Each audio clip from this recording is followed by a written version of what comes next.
Untuk membuktikannya, Tang San pun mengeluarkan salah satu dari puluhan senjata tersembunyi buatannya, lalu menembakkannya ke dinding bangunan klan Yu yang sudah teruji sulit dihancurkan itu. Dan sangat mengagumkan, tembakannya mampu menembus hingga melubangi dengan sempurna dinding bangunan klan Yu yang terkenal akan kekokohan bangunannya itu. Kekuatan senjata tersebut sudah bisa diandalkan dalam peperangan sesungguhnya melawan Aula Wuhun, sehingga hal itu semakin menguatkan Patrak Ninghu untuk bergabung dengan Sete Tangmen.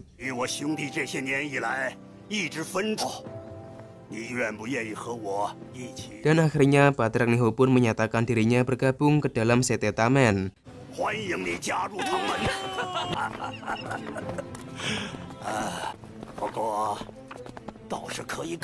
Mereka bersenang-senang bersama, dan kebetulan di saat yang sama kakak Baihe, pemimpin klan Min dengan cucunya yang bernama Bai Zhenxiang tiba untuk mengadakan roni bersama 4 klan. Kedatangannya lebih awal dari yang diperkirakan, dan mereka pun melanjutkan makan bersama. Di situ kakak Baihe menanyakan masuk kunjungan Patrak Yazan ke kediaman klan Yu, karena sebelumnya ia sempat menjumpai pemimpin gajah armor ini saat di perjalanan. Patrak Ninghu pun menjawab kedatangan Patrak Yazan atas nama Aula Wuhun untuk mengajaknya bergabung dengan Sete Gajah Armor, namun ia menolaknya dengan lantang. Dulu setelah terpecah dengan Sete Hautian, keempat klan itu harus berjuang sendirian mati-matian mempertahankan klannya dari ancaman yang dapat menghancurkan ketahanan klan, sehingga pertemuan 4 klan tersebut bertujuan untuk kembali memperkuat persatuan. Kakek Tatan pun memperkenalkan Tang San kepada kakek Baihe. Dia menyebut Tang San pemuda yang sangat berbakat, dikenal banyak orang karena kehebatan senjata hasil inovasinya, yang saat itu menyelamatkan Sete Tujuh Warta dari serangan Aula Wuhun. Kakek Tatan pun menjelaskan senjata panah dewa buatan Tang San itu sangat cocok untuk melengkapi kemampuan klan Li yang hebat dalam hal kecepatan, tapi tidak dengan keahlian serangannya. Sehingga dengan bantuan senjata tersebut diharapkan pertahanan klan Min akan semakin kuat. Dia juga menambahkan bahwa kemampuan senjata tersebut sangatlah kuat, bahkan bisa menembus ahli jiwa tipe pertahanan berlevel 40. Dan Patrak Ninghu pun menegaskan kalau dirinya sudah membuktikan kebenarannya. Mendengar itu, Chen Xiang pun meyakini senjata itulah yang telah melubangi dinding pintu masuk rumah Patrak Ninghu. Patrak Ninghu pun membenarkannya, dan itu membuat mereka yang baru mengetahuinya merasa terheran-heran. Mengingat apapun yang dibangun klan Yu dipercaya mempunyai kualitas di atas rata-rata, tapi senjata buatan Tang San mampu menembusnya. Senjata itu sangat menarik bagi kakek Baihe, karena saat ini klannya tidak hanya mengandalkan kecepatan, tapi juga sesuatu yang mempunyai kemampuan untuk menyerang dan bertahan. Dan senjata itulah yang sangat cocok baginya, sehingga ia pun langsung membelinya. Tang San pun mengatakan harganya, namun uang yang kakek Baihe bawa ternyata belum cukup. Beliau pun menawar dan membayar sebagian dari harga, sementara kekurangannya akan dilunasinya nanti. Namun tawaran kakek Baihe ternyata tidak sesuai dengan harga yang Tang San berikan. Tang San tetap menganggap hal itu sebagai bisnis. Kakek Tatan pun membantu Tang San dengan meyakinkan bahwa harga yang Tang San berikan itu hampir sama dengan biaya produksinya. Dan seharusnya kakek Baihe tidak lagi menawarnya karena itu juga demi pertahanan klannya. Hingga akhirnya dengan kebaikan hatinya Tang San pun memberikan senjata itu secara gratis sebagai hadiah pertemuan. Namun itu terlalu berharga bagi kakek Baihe, sehingga beliau pun tidak bisa menerimanya dengan mudah. Tang San pun mempunyai cara agar kakek Baihe tertarik dengan dirinya. Dia mengajak bertaruh dengan adu kecepatan melawan Bai Zhenxiang. Jika kalah, Tang San akan memberikan senjatanya, sedangkan jika ternyata Zhenxiang yang kalah, maka kakek Baihe harus memberikan uangnya. Tentu Zhenxiang merasa tertantang, mengingat klannya mempunyai kelebihan dalam hal kecepatan. Dan aturannya Zhenxiang dinyatakan sebagai pemenang selama bisa menyentuh bagian manapun tubuh Tang San, dengan 1 dupa sebagai waktunya. Patrak Ninghu dan kakek Titan pun bekerja sama membujuk kakek Baihe agar mau bergabung ke dalam Sete Tangmen bersama mereka, karena Tang San yang mereka lihat bukan seorang pemuda biasa. Tang San mendirikan Sete Tangmen untuk mempersiapkan kekuatan bertarung melawan Aula Wuhun. Tapi sebelum itu, kakek Baihe akan menyaksikan seberapa hebatnya kemampuan yang Tang San miliki. Kecepatan Zhenxiang memanglah luar biasa, namun Tang San yang dihadapi juga tak mau kalah dalam hal kecepatan. Dan untuk sementara dia berhasil mengimbangi kecepatannya. Zhenxiang pun merasa kecepatan gerakan yang ia keluarkan belumlah cukup, sehingga ia mengeluarkan roh bela diri burung ekor tajam yang dikenal sebagai burung tercepat saat terbang.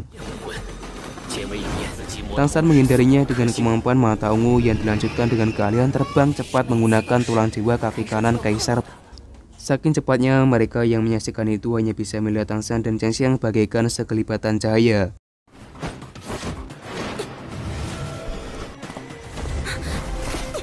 Sebelum akhirnya waktu yang diberikan pun habis dan Zhang Xiang tidak terima melihat waktu yang menurutnya terlalu singkat untuk bertarung.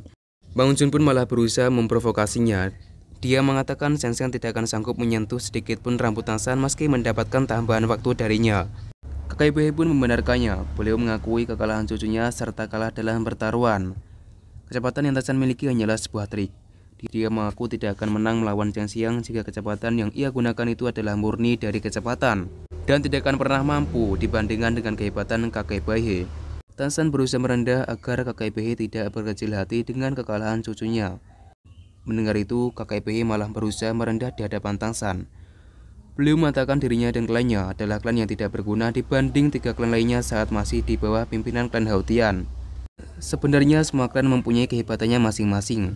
Hanya saja kakek Bei tidak mempunyai ruang yang tepat untuk membuktikannya. Dan Tang San memberi kesempatan kakek Bei untuk membuktikan kehebatan klan Min dengan kembali bertaruh melawannya. Jika kakek Bei kalah, Tang San berharap beliau mau bergabung dengan Tang Men, dan Tang San menjanjikan akan menyediakan semua peralatan dan sumber daya yang diperlukan demi kemajuan klan Min. Tentu kakek Bei langsung menerimanya. Namun beliau mengatakan tidak ingin ambil resiko dan tidak mau ikut campur jika di masa depan Sekte Tang Men berperang melawan Aula Wuhun. Mereka memutuskan bertarung di tempat luas dengan tetap sebatang dupa sebagai waktunya. Kecepatan kakek Bei begitu mengerikan, sehingga terpaksa Tang San menghindarinya menggunakan kemampuan teleportasi yang dimiliki Xiao Wu. Kemampuan teleportasi juga mempunyai batasan penggunaannya, sehingga kakek Bei menyadari Tang San tidak bisa menggunakan kemampuan tersebut secara terus-menerus. Kakek Bei seorang ahli jiwa bertingkat dulu, dan kini beliau mengalami peningkatan kecepatan murni setelah menggunakan kemampuan roh bela dirinya.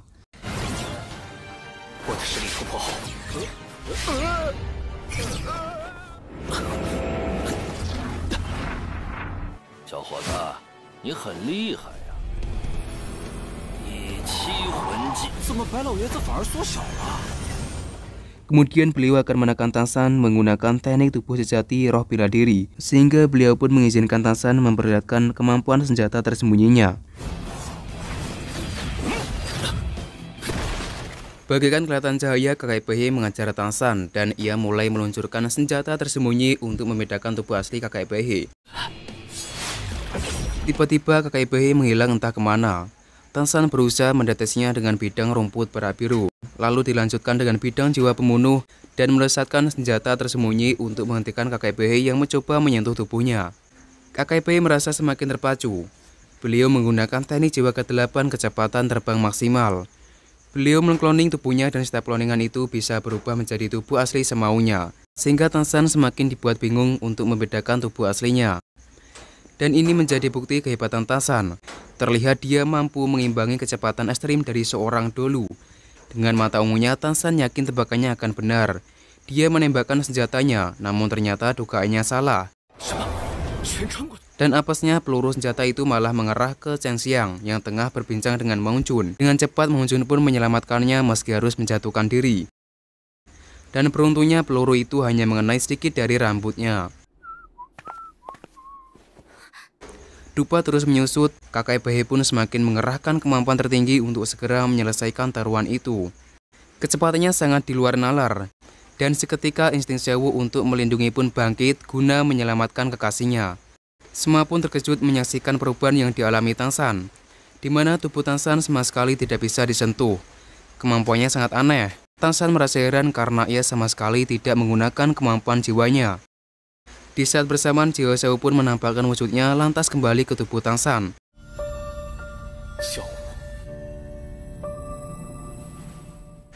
Dan tiba-tiba dia mengatakan menyerah, yang padahal teknik yang sebelumnya ia pakai itu sangat mendominasi, dan bahkan seorang dulu pun tidak mampu mengimbanginya. Tang San mengaku kemampuan tersebut adalah salah satu bentuk kemampuan jiwa ke-6-nya, yaitu ketiadaan. Kebal terhadap semua serangan fisik dan melemahkan serangan musuh. Namun yang ia gunakan ini bukan lagi kecepatan, sehingga kemampuan itu tidak adil digunakan untuk adu kecepatan. Dan Tang San pun mengakui kekalahannya. Kakek Bei pun juga merasa demikian. Beliau merasa kalah karena sebenarnya dia sangat memperbolehkan Tang San menggunakan kemampuan apapun untuk menghindari kecepatannya, yang saat itu berada di titik paling ekstrim. Dan itu sudah bisa dikatakan pertandingan yang adil, sehingga menurutnya beliaulah yang kalah dalam adu kekuatan tersebut. Keduanya sama-sama mempunyai kerendahan hati, dan Patra Niho pun mengatakan kepada mereka bahwa itu hanyalah pertandingan untuk mempererat persaudaraan, sehingga terlepas dari bagaimana hasilnya mereka akan tetap menjadi saudara. Lalu Patra Niho pun mengajak bernegosiasi agar KKBH mau bergabung bersama mereka ke dalam CT Tang. Kini beliau sudah mengetahui kebenaran kalau Tang San adalah putra dari Tang Hou, dan beliau juga mengakui kekuatan dan kehebatan Tang San itu. Namun untuk bergabung, KKBH masih terlihat mempertimbangkannya. Patra Niho pun meyakinkannya dengan mengingatkan bahwa klan KKBH sebenarnya mempunyai keinginan untuk menjadi kuat, dan salah satu jalannya dengan senjata tersembunyi, serta bergabung ke dalam sekte Tangmen. Sehingga tak ada lagi yang perlu ia pertimbangkan. Tapi beliau masih mempunyai kekhawatiran dengan kambing tua, sebutan pemimpin klan Po, yang mempunyai temperamen terhadap sekte Houtian. Sehingga beliau ini khawatir klan Po tak akan sudi bergabung dengan sekte Tangmen yang didirikan putra Tang Hou ini. Kakek Baye pun sangat mengenalinya. Pemimpin klan Po ini sangat keras kepala dan pastinya sangat sulit untuk meyakinkannya. Namun Tang San optimis akan bisa meyakinkan klan Po, dan dia berharap keempat klan yang pernah dipimpin klan Houtian ini akan kembali bersatu di bawah pimpinannya.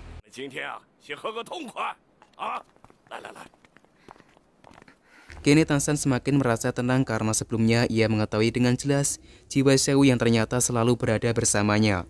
Sehingga itu akan menguatkan keyakinannya untuk bisa menghidupkannya kembali. Di pagi harinya Tang San bermeditasi untuk meningkatkan kemampuannya, dan dia dikejutkan dengan kedatangan KKBH yang secara tiba-tiba. Beliau mengagumi pemuda yang sangat rajin mengembangkan diri seperti Tang San ini. Di kesempatan itu beliau pun memberitahukan fakta kalau sebenarnya nenek Tang San adalah kakak dari kakek Baihe, sehingga secara garis kekeluargaan Patra Baihe ternyata kakek Tang San, dan bisa dikatakan hubungan mereka berdua adalah kakek dan cucunya. Beliau pun percaya Tang Hou tidak pernah bertindak gegabah untuk memulai pertempuran berdarah melawan Wu Hundian, kecuali Wu Hundian itu sendirilah yang memulainya. Sehingga beliau tidak pernah menyalahkan Tang Hou sebagai penyebab kekacauan yang terjadi di dalam keluarga Houtian saat ini. Namun Yang Wudi, pemimpin klan Po, akan tetap mengingat kesalahan Tang Hou tersebut, dan ini akan menjadi kesulitan bagi Tang San untuk mendapatkan hatinya. Terlebih, klan Po mempunyai kedudukan paling terkuat di antara ketiga klan lainnya. Bahkan kekuatan klan Li, pertahanan klan Yu, serta kecepatan klan Min tidaklah sanggup untuk menahan serangan dari pemimpin klan Po ini. Ditambah lagi dengan keterampilannya dalam hal obat-obatan, pemimpin klan Po ini sangat tergila-gila dengan obat-obatan, sehingga untuk bisa meyakinkannya, Tang San juga harus membujuknya dengan obat-obatan. Lalu KKB memberikan Tang San sebuah kotak yang beliau sebut harta pusaka. Beliau selalu menyembunyikannya karena takut sampai ketahuan dan direbut Yang Wudi. Dan setelah dibuka, ternyata kotak itu berisi Raja Ginseng tingkat 9 berusia 10.000 tahun, yang kebetulan merupakan harta sangat berharga dan langka, yang selama ini ia cari untuk membangkitkan kembali tubuh Xiao Wu. KKB memberikan itu sebagai hadiah pertemuannya dengan Tang San. Dan sebelum pergi, beliau mengatakan mempercayakan masa depan klan Min di tangan Tang San. Terlihat kelinci Xiao Wu sangat menginginkan Raja Ginseng itu. Namun Tang San tidak bisa langsung memberikannya karena dia sangat khawatir Xiao Wu tidak mampu menahan efek yang begitu kuat. Melihat kondisi fisik Xiao Wu yang belum sepenuhnya pulih, namun kelinci itu tak menghiraukan apa yang Tang San katakan dan langsung merebut bunga itu lalu memakannya. Jiwa Xiao Wu pun keluar untuk meyakinkan Tang San yang terlihat khawatir kepadanya.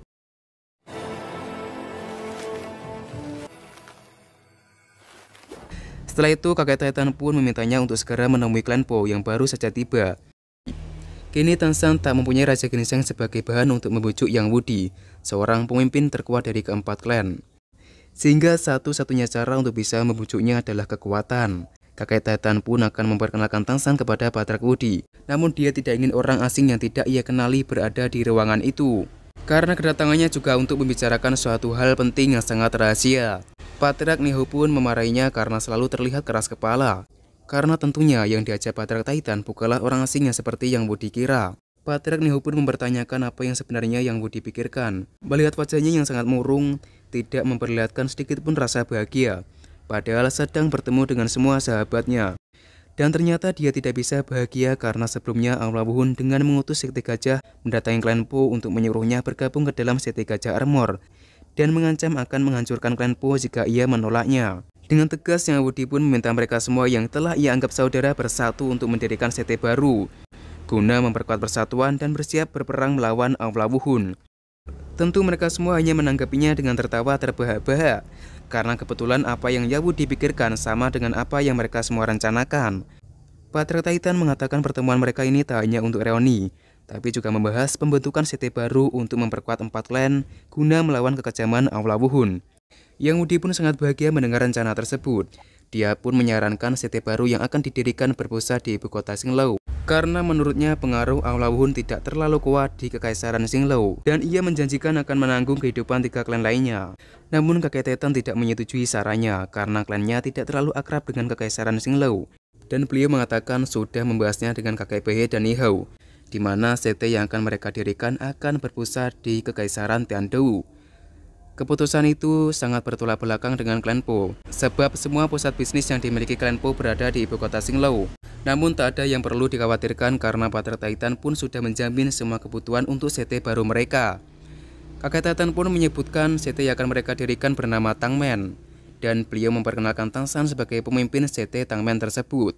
Yang Wudi terlihat emosi mengetahuinya, ia sangat meragukan kemampuan Tangshan, dan ia menganggap mereka semua sedang bercanda. Kakek Titan pun menegaskan bahwa Tangshan yang ia lihat bukanlah orang sembarangan, karena selain dia pemimpin CT Tangmen, Tangshan juga seorang putra dari Tang Hou, alias tuan muda dari CT Haotian. Dia semakin kecewa mengetahui itu, dan memutuskan meninggalkan mereka semua. Kakek Behe pun berusaha menjelaskannya. Tapi kekecewaan Yang Wudi kepada CT Haotian tidak bisa hilang begitu saja. Dia sangat marah mengetahui semua sahabatnya berkompromi dengan putra dari Tang Hou. Tangshan pun angkat bicara, tapi Yang Wudi ini sangat keras kepala. Dia tidak mengizinkan Tangshan berbicara dan malah mengancam akan membunuhnya dengan 5 kali gerakan saja. Tangshan pun menantang Yang Wudi untuk membuktikan perkataannya tersebut. Dan inilah yang sebenarnya Tangshan harapkan, melihat tidak ada jalan lain untuk melunakkan hati seorang Yang Wudi selain hanya kekuatan dan pertarungan. Agar pertarungan itu tidak sia-sia, Tangshan pun mengajaknya untuk bertaruh. Jika Tangshan kalah, maka ia akan menyerahkan apapun yang Yang Wudi inginkan darinya. Sementara jika Yang Wudi kalah, maka Tangshan memohon agar Yang Wudi menjanjikan sesuatu kepadanya.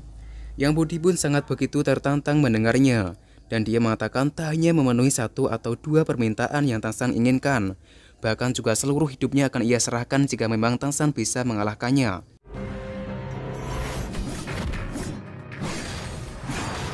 Dia seorang dulu berlevel 82 tipe serangan, sementara Tangshan hanya memperlihatkan senjata roh rumput perak birunya.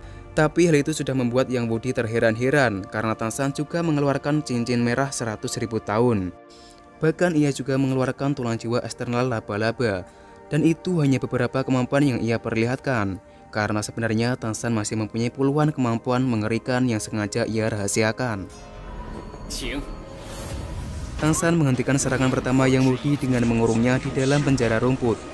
Namun semua upaya pertahanan dengan rumput perak biru belum mampu mengatasi keganasan serangan Yang Wudi.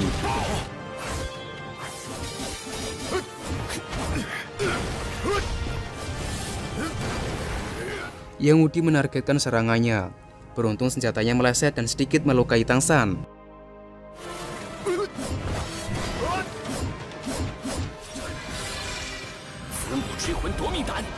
Kecepatan dan kekuatan serangan Yang Wudi benar luar biasa. Bahkan semua senjata yang Tangshan lesatkan berhasil ia tepis tanpa satupun yang meleset. Dia semakin serius dengan menggunakan teknik jiwa ketujuh tubuh sejati jiwa bela dirinya.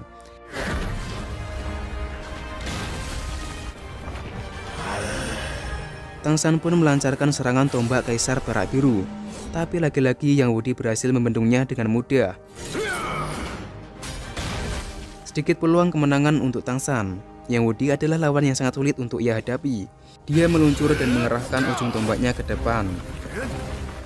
Tangshan pun berusaha membendungnya dengan kekuatan jiwa pembunuh sekaligus senjata palu Haotian.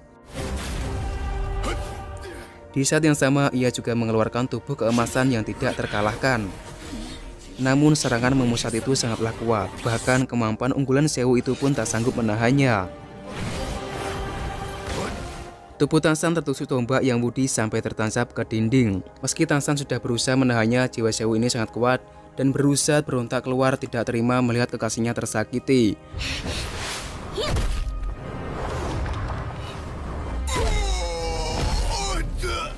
Terlihat mereka semuanya bisa menyaksikan itu dengan penuh rasa ketakutan.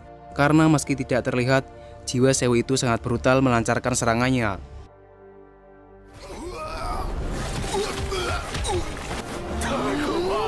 Dan Tangshan pun memohon Sewu untuk segera menghentikan serangannya, mengingat serangan terakhir itu akan membunuh Yang Wudi. Beruntungnya Sewu masih mempunyai rasa belas kasihan. Dia melempar Yang Wudi lalu menyelamatkan Tangshan.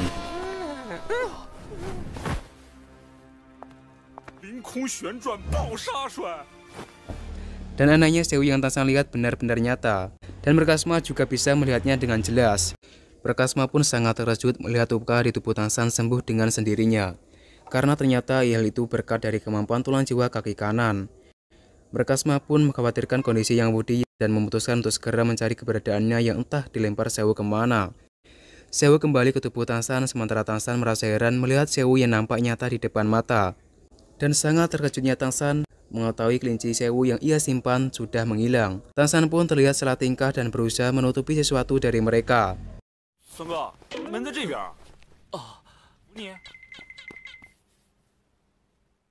Di saat ia mengeceknya kembali, ternyata kelinci Sewu masih berada di dalam kantongnya. Ia pun berusaha memahaminya karena sebelumnya kelinci itu sempat menghilang dari kantong itu. Tangshan pun merasa kejadian sebelumnya hanyalah halusinasinya saja karena akibat terlalu merindukan Sewu. Sementara itu Yang Wudi mulai tersadar dan melihat semua sahabatnya duduk termenung seakan telah terjadi sebuah musibah besar. Dan ternyata Yang Wudi sangat mengkhawatirkan keselamatan Tangshan, meski sebelumnya ia sempat mengancam untuk membunuhnya. Dia khawatir Tangshan tidak terselamatkan karena ujung tombak yang menusuk Tangshan mempunyai efek samping yang sangat mematikan. Dan dia sangat ketakutan jika Tangshan sampai mati karenanya.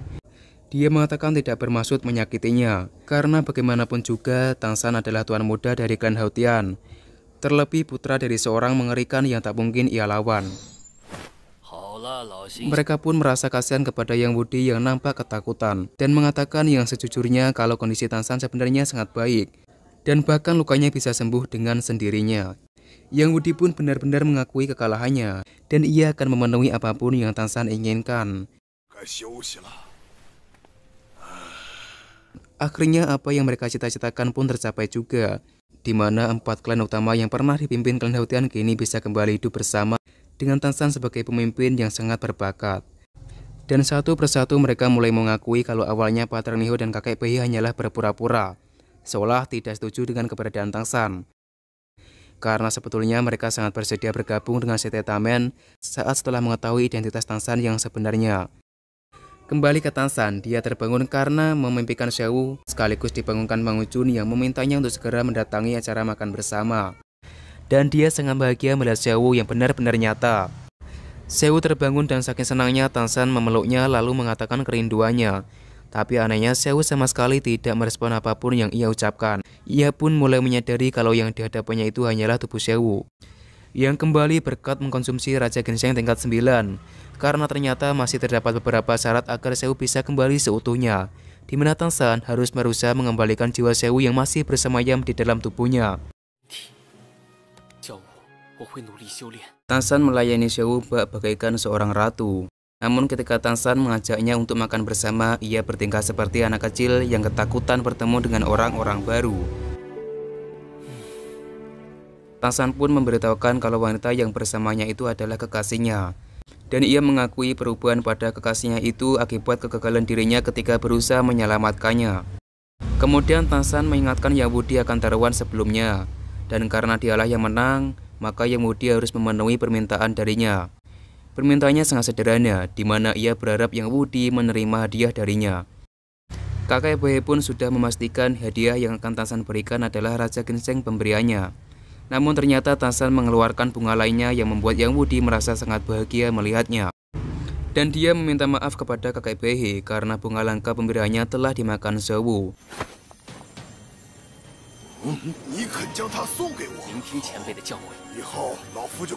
Yang Wudi pun terlihat tidak menyangka sampai terlinang air mata karena sangat bahagia. Tangshan memberikannya hadiah yang kebetulan sangat ia impi-impikan. Yang Wudi mengatakan sudah sangat lama ia berusaha keras mencari bunga seperti itu. Namun pada akhirnya kini ia mendapatkannya dengan mudah. Bunga itu membuatnya tergila-gila karena khasiatnya yang mampu menetralkan racun apapun, bahkan racun tingkat tinggi sekalipun.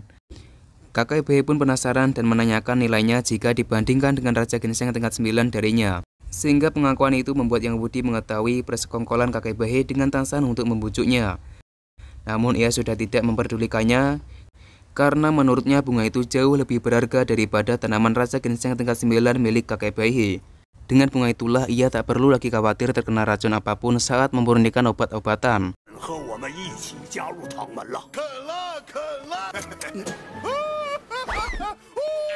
Hingga Yang Wudi pun mengatakan sangat bersedia bergabung ke Setetampen bersama mereka.